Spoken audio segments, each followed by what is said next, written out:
বিসমিল্লাহির রহমানির রহিম। আসসালামু আলাইকুম। সুপ্রিয় ছাত্রছাত্রীবৃন্দ, সরকারি হলঙ্গা কলেজে আয়োজিত কস্ট অ্যাকাউন্টিংয়ের এই অনলাইন ক্লাসে তোমাদের স্বাগত জানাই। আজকে আমরা আলোচনা করব কস্ট টার্মস অ্যান্ড পারপোজ, অর্থাৎ বিভিন্ন প্রকার ব্যয়ের পরিচিতি এবং উদ্দেশ্য কী, এগুলো নিয়ে আমরা কথা বলব। আমরা জানি যে একটা ফার্মে বা একটা উৎপাদনশীল প্রতিষ্ঠানে অনেক রকম কস্ট সম্পাদিত হয় এবং একটা কস্টের সাথে প্রকৃতিগতভাবে আরেকটা কস্টের কী থাকে, পার্থক্য থাকে। তো এই জন্য কস্টগুলো কোনটা কী কস্ট, এটা আলাদাভাবে কী আমাদের চিহ্নিত রাখা দরকার এবং সেই ক্ষেত্রে এগুলোর উদ্দেশ্য কী সেটাও আমাদের কিন্তু জানতে হবে। এই জন্য আমরা বিভিন্ন প্রকার কস্ট, মুখ্য ব্যয়, তারপর গৌণ ব্যয়, তারপরে ডাইরেক্ট কস্টিং, অ্যাবজর্পশন, মানে ভ্যারাইটির যে ব্যয়গুলো আছে এগুলোর ফারাকগুলো আজকে আমরা জানব। তো চলো আমরা আজকের আলোচনায় যাই। আমরা প্রথমেই যে জিনিসটা জানতে চাই আর কি, সেটা হচ্ছে এই যে আমাদের ব্যয় মানে আমরা কি বুঝি, হোয়াট ইজ কস্ট বা ডেফিনেশন অফ কস্ট। তাইলে আমরা বলতে পারি যে কোনো দ্রব্য বা সেবা অর্জনের জন্য যে মূল্য তাকে কিন্তু আসলে ব্যয় বলে। অর্থাৎ কোনো দ্রব্য বা সেবা অর্জন করতেই মূল্য দিতে হয়। আর খরচ হচ্ছে যে আয় অর্জনের জন্য মেয়াদ উত্তীর্ণ ব্যয়কে খরচ বলে। অর্থাৎ মুনাফা বা রাজস্ব জাতীয় ত্যাগকে খরচ বলা হয়। খরচ হতে প্রাপ্ত সুবিধা সংশ্লিষ্ট বছরেই শেষ হয়ে যায়। তারপরে আমরা ক্ষতি যেটা সেটাও জানব। হারানো ব্যয়কে ক্ষতি বলা হয়, অর্থাৎ কোনো ব্যয়ের ফলে সুবিধা পাওয়া না গেলেও তাকে ক্ষতি বলা হয়। তাহলে ব্যয়, খরচ এবং ক্ষতি এই তিনটার মধ্যে কি আছে, পার্থক্য আছে। আমি আবারও বলছি, কোনো সুবিধা লাভের জন্য যে ত্যাগ স্বীকার করে তাকে বলা হয় ব্যয়। খরচ হচ্ছে মেয়াদ উত্তীর্ণ ব্যয় বা আয়ের জন্য যে নির্বাহ করা হয় তাকে খরচ। আর ক্ষতি হচ্ছে কোনো ব্যয়ের ফলে কোনো সুবিধা না পাওয়া গেলে তাকে ক্ষতি বলা হয়। তারপরে আমরা জানবো যে ব্যয়ের শ্রেণীবিভাগ। আসলে ব্যয়ের শ্রেণীবিভাগ 9ভাবে এটাকে শ্রেণীবিভাগ করা হয়।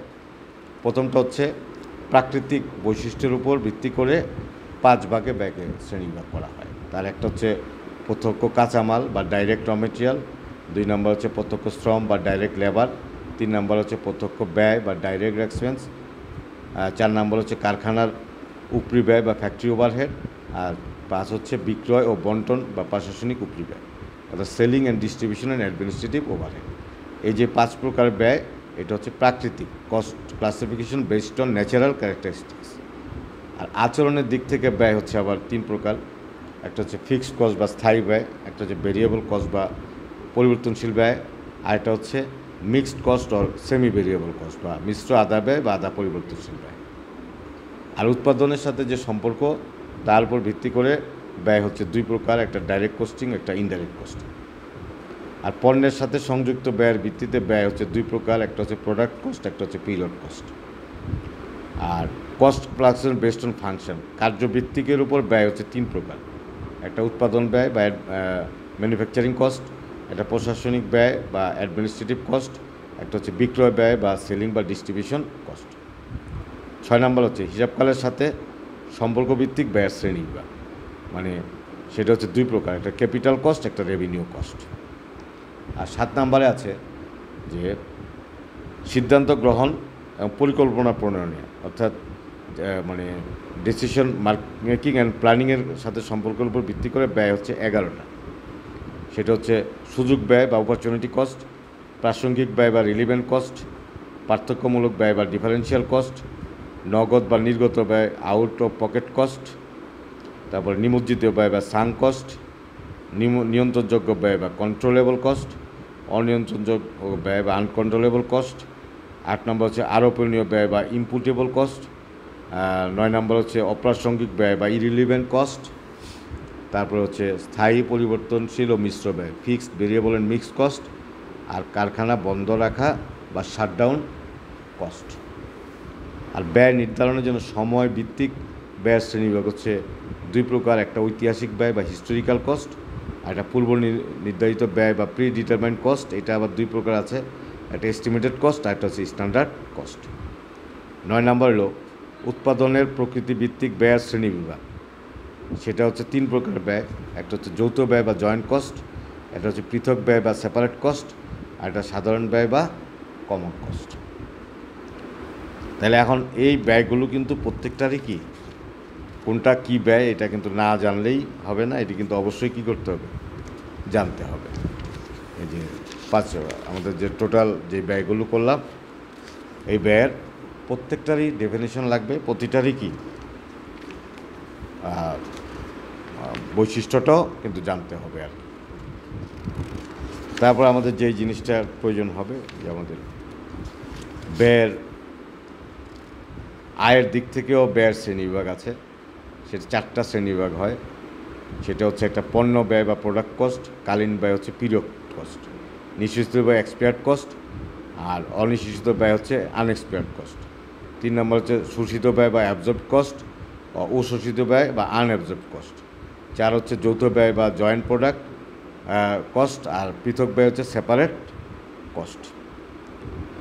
তাহলে আমাদের যদি ব্যয়ের উৎপাদন ভিত্তিক শ্রেণীবিভাগ আমরা দেখি, তা ব্যয়টা হচ্ছে কাঁচামাল ব্যয়, শ্রম ব্যয়, অন্যান্য ব্যয়। সেখানে কাঁচামাল ব্যয় হচ্ছে 2 প্রকার, প্রত্যক্ষ কাঁচামাল, পরোক্ষ কাঁচামাল। শ্রম হচ্ছে 2 প্রকার, প্রত্যক্ষ শ্রম বা পরোক্ষ শ্রম। অন্যান্য ব্যয় 2 প্রকার, একটা হচ্ছে প্রত্যক্ষ আর একটা হচ্ছে পরোক্ষ। আর কার্যভিত্তিক ব্যয়ের যে শ্রেণীবিভাগ আছে সেটা আবার আছে 3 প্রকার, একটা হচ্ছে manufacturing cost, administrative cost, selling and distribution cost. তাহলে এই যে কস্ট, এগুলোর সবই কিন্তু আমাদের জানতে হবে। তারপরে একক ব্যয় কাকে বলে সেটা জানা লাগবে। ব্যয় নির্ণয়ের জন্য পণ্য বা সেবার সুবিধাজনক ক্ষুদ্রতম বিভক্তকরণ ব্যয়কে একক বলে।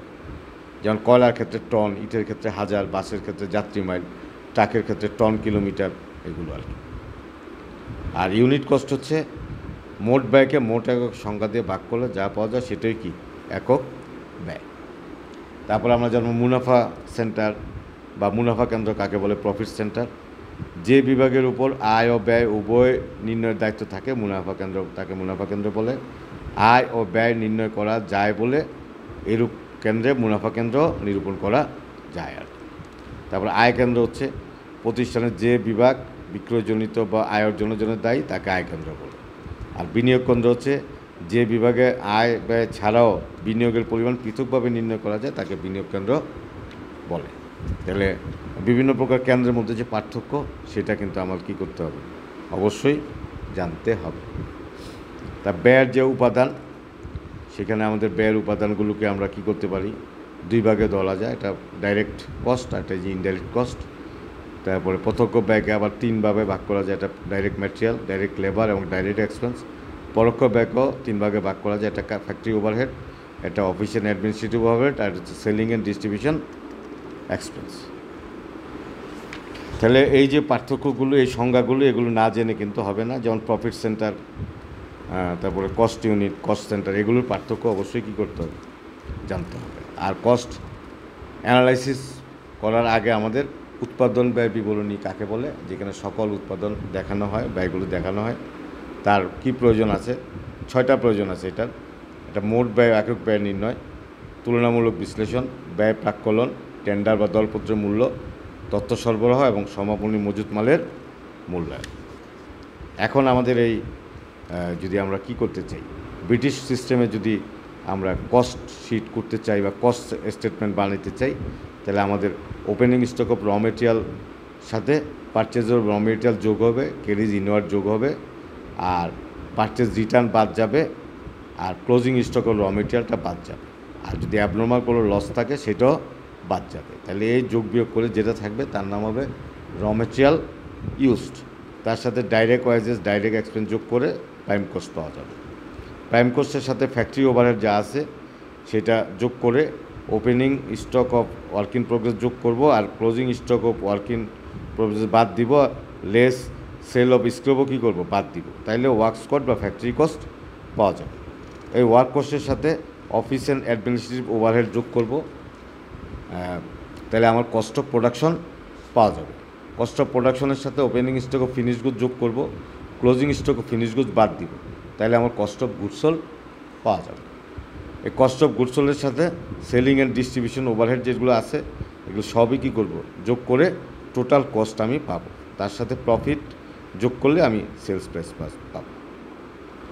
আর এই ব্রিটিশ পদ্ধতিতে উৎপাদন ব্যবরণীতে 2 অংশ উপস্থাপন করে, একটা হচ্ছে কস্ট শিট আর একটা হচ্ছে প্রফিট অ্যান্ড স্টেটমেন্ট। এখন যখন আমি কস্ট শিট করব। কস্ট শিট করতে বললে শুধু কস্ট অফ গুডস সোল্ড পণ্য একটা দেখাবো, আর ইয়েটা আলাদা দেখাবো আর কি, মানে প্রফিটের যেটা মার্জিনটা সেটা আমি আলাদা করে করবো, তাইলেই ব্রিটিশ পদ্ধতিতে হয়ে যাবে। আর এটা যদি আমেরিকান সিস্টেমে করতে হয় তাহলে আমার ওপেনিং স্টক র মেটেরিয়ালের সাথে পারচেজ অফ র মেটেরিয়াল যোগ করব, ক্যারিজ ইনওয়ার্ড যোগ করব, পারচেজ রিটার্ন বাদ দিব, ক্লোজিং স্টক র মেটেরিয়াল বাদ দিব, অ্যাবনর্মাল লস বাদ দিব, তাহলে আমার কস্ট অফ র মেটেরিয়াল ইউজ পাওয়া যাবে। তার সাথে আমি ডাইরেক্ট এক্সপেন্স যোগ করব, অন্যান্য ডাইরেক্ট এক্সপেন্সও যোগ করব, তাহলে প্রাইম কস্ট পাবো। প্রাইম কস্টের সাথে factory overhead, factory rent, indirect material, indirect labour, indirect expense এগুলো কী করব, যোগ করে আমি ফ্যাক্টরি কস্ট পাবো। তার সাথে opening stock of work in progress যোগ করব, closing stock of work in progress বাদ দিব, আর সেল অফ স্ক্র্যাপ বাদ দিব, তাহলে আমি কস্ট অফ গুডস ম্যানুফ্যাকচার পাবো। তার সাথে আমি opening stock of finish goods যোগ করব, আর closing stock of finish goods বাদ দিব, তাহলে আমি কস্ট অফ গুডস সোল্ড পাবো। কস্ট অফ গুডস সোল্ডের সাথে আমি অফিস অ্যান্ড অ্যাডমিনিস্ট্রেটিভ ওভারহেডগুলো যোগ করব, এবং সেলিং অ্যান্ড ডিস্ট্রিবিউশন ওভারহেডগুলোও কী করব, যোগ করব। যোগ করে আমি টোটাল কস্ট পাবো। তার সাথে আমি প্রফিটটা যোগ করলে আমি সেলস প্রাইস পেয়ে যাবো আর কি। তাই আমেরিকান পদ্ধতিতে দুই ভাগে প্রস্তুত করা যায়, অর্থাৎ কস্ট শিট একদিকে, ইনকাম স্টেটটা আরেকদিকে, অর্থাৎ কস্ট অফ গুডস সোল্ড পর্যন্ত এক করে দেখায়, বাকি অংশটুকু আলাদা করে দেখাইলে এটা কি রেজাল্টটা চলে আসবে। আর উল্লেখ্য আর্থিক সংক্রান্ত বিষয় বলে নিম্নলিখিতগুলো তো দেখা গেলে কিন্তু কস্ট শিটে আসবে না। সেই এই 18টা দফা আমি বলবো, এগুলো কিন্তু এখানে থাকবে না, অঙ্কে কিন্তু থাকবে, কিন্তু সলিউশনে আসবে না। Interest on loan, interest on debenture, goodwill return of, provision of bad debts, donation, dividend paid, discount paid, rent receipt, donation receipt, interest on capital, interest on bank overdraft, share discount return of, income tax, discount provision on debtors, loss on sale of asset, interest receipt, dividend receipt, profit of sale of asset ইত্যাদি। তাহলে এই কটা জিনিস আসতেছে না আর কি। তাহলে এই কথাটা মাথায় রাখতে হবে যে আমাদের এই যে 18, 19টা, 20টা আইটেম এগুলো আসবে না। তাহলে আমাদের যদি এই শিটটা আমাদের যে জানা থাকে, কস্ট শিটটা এবং ইনকাম স্টেটমেন্টটা যদি আমি বুঝতে পারি, আমার কিন্তু যে কোনো অঙ্কে আমি কী করতে পারবো, কস্ট শিটের অঙ্ক সলভ করতে পারবো। তা আমি দুই মেথডই তোমাদের বলে দিলাম, যে আমেরিকান মেথড এবং ব্রিটিশ মেথড। যে অঙ্কে যদি কোনো পদ্ধতি বলা থাকে তাহলে পার্টিকুলারলি ওই মেথডে করবা, আদারওয়াইজ তুমি তোমার সুবিধা মতো যে কোনো মেথডে এটা করলেই তোমার এটা হয়ে যাবে। তাই এই ছিল আজকের আলোচনা, আশা করি তোমরা সবাই বুঝতে পেরেছ।